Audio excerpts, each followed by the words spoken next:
Hello दोस्तों, आज की कहानी में हम जानेंगे कि बनियों के पास पैसा क्यों होता है। एक बार एक गांव में एक बनिया परिवार रहता है। उस बनिए की एक पुत्री होती है। वो पुत्री माँ लक्ष्मी की परम भक्त होती है। बनिए की बेटी प्रतिदिन माँ लक्ष्मी की पूजा करने के लिए बरगद का पेड़ सींचने के लिए जाया करती थी। बनिए की बेटी महिमा की इस अपार भक्ति को देख के माता लक्ष्मी भी बहुत प्रसन्न थी। माता लक्ष्मी भी महिमा से बात करना चाहती थी, उसे दर्शन देना चाहती थी। महिमा की भक्ति से प्रसन्न होकर माँ लक्ष्मी यह निर्णय लेती है कि वह महिमा को दर्शन देगी और धरती पर उसको मित्रता का प्रस्ताव रखेगी। फिर एक दिन पूजा करते समय माता लक्ष्मी महिमा को दर्शन देती हैं और उसको उसकी सहेली बनने के लिए कहती हैं।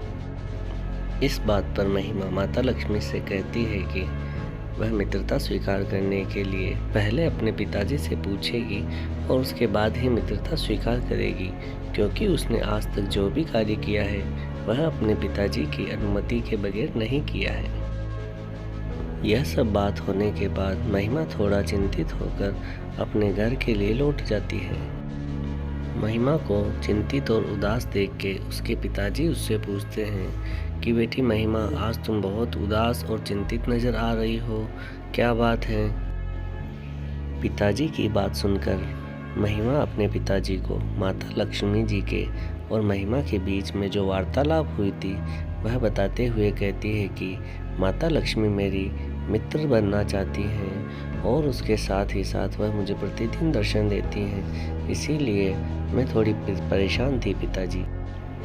इस बात को सुनकर महिमा के पिताजी हंसते हुए कहते हैं कि बेटा, यह तो बहुत खुशी की बात है कि माता लक्ष्मी आपके मित्र बनना चाहती हैं।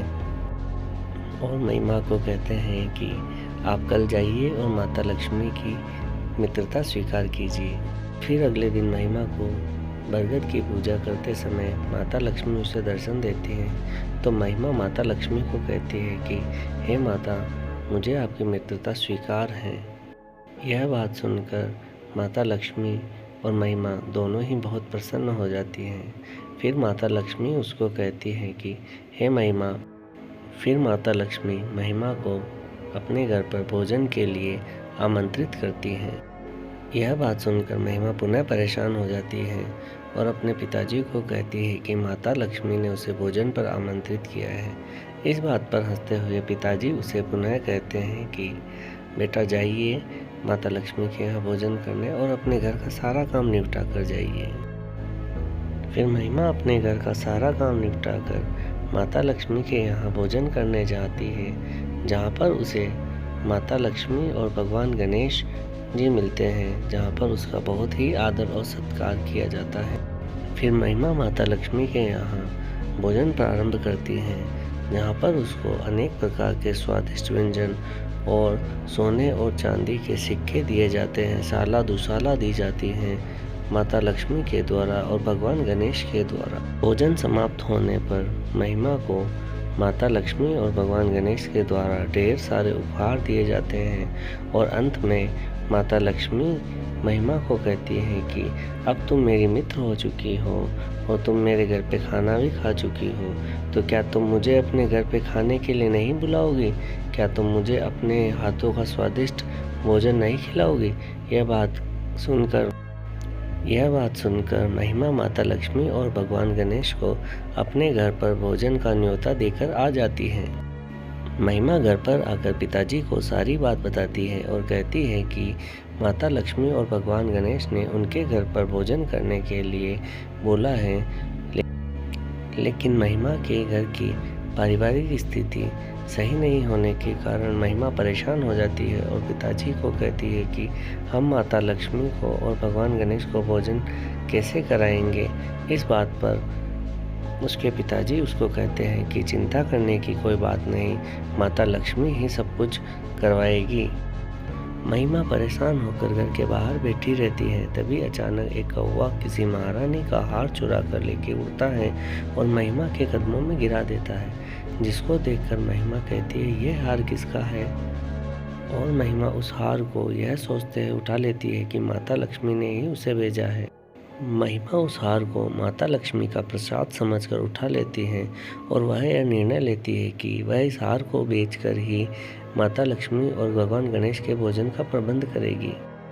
महिमा उस हार को सुनार की दुकान पर बेचने का निर्णय लेती है और ज़रूरतमंद चीज़ें खरीदने का फैसला लेती हैं। पैसे लेकर महिमा माता लक्ष्मी के भोजन के प्रबंध के लिए आवश्यक चीज़ें लेने के लिए निकल जाती है तथा वह सर्वप्रथम मिठाई की दुकान पर जाने का निर्णय लेती हैं। मिठाई की दुकान से महिमा अच्छे स्वादिष्ट व्यंजन और मिठाइयाँ खरीदती है और उन्हें घर लेकर आ जाती हैं। माता लक्ष्मी और भगवान गणेश महिमा के घर पर भोजन करने के लिए पधारते हैं, जहाँ पर महिमा उनको उसके घर पर बिछाई हुई चटाई पर बैठने के लिए कहती हैं, पर भगवान गणेश मना कर देते हैं और कहते हैं कि माता लक्ष्मी इस पर नहीं बैठेगी। यह बात सुनकर महिमा कहती है कि मेरी घर की जैसी स्थिति है, मैंने वैसी व्यवस्था आपके लिए उत्तम की है और माता लक्ष्मी मेरी मित्र हैं, तो उनको मित्रता के नाते जहाँ पर मैं बिठाऊंगी वहीं पर बैठना पड़ेगा। यह बात सुनकर माता लक्ष्मी कहती है कि हे गणेश जी, यह मेरी मित्र हैं और जहाँ पर मेरी मित्र मुझे बोलेगी मैं वहीं पर बैठ के खाना खाऊंगी। उसके बाद माता लक्ष्मी और भगवान गणेश नीचे बैठकर भोजन करना प्रारंभ कर देते हैं। महिमा की भक्ति से प्रसन्न होकर माता लक्ष्मी ने महिमा के घर पर धन और आभूषणों की वर्षा प्रारंभ कर दी, जिससे महिमा के घर में बहुत सारा पैसा हो गया और वह धनवान हो गई।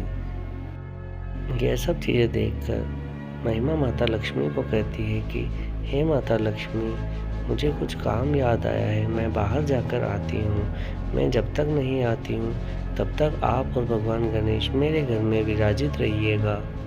और माता लक्ष्मी से यह वचन मांगकर वह चली जाती है। तत्पश्चात उस दिन के बाद महिमा लौटकर अपने घर पर वापस नहीं गई तथा इसीलिए ऐसा कहा जाता है कि माता लक्ष्मी अपने वचन को निभाने के लिए आज तक बनियों के घर में विराजित हैं। और यह भी कहा जाता है कि इसी कारण से बनियों के पास धन और बुद्धि दोनों ही सबसे अधिक हैं। हेलो दोस्तों, अगर आपको मेरी यह कहानी पसंद आई हो तो प्लीज़ मेरे YouTube चैनल पर लाइक करें, वॉच करें, सब्सक्राइब करें।